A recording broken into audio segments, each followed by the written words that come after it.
L'image est pour le moins inhabituelle. Des dizaines d'élus tourangeaux ceints de leur écharpe tricolore, manifestant devant la préfecture.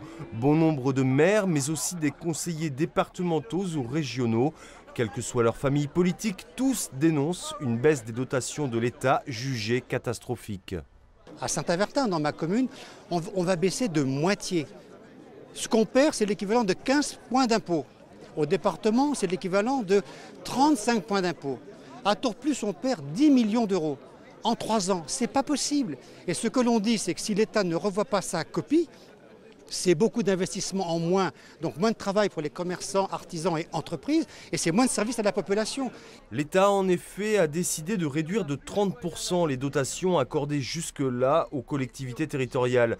Une baisse massive dont les conséquences se font déjà sentir. Dans 2 ans, il est démontré que 80% des collectivités locales n'auront plus de capacité d'autofinancement.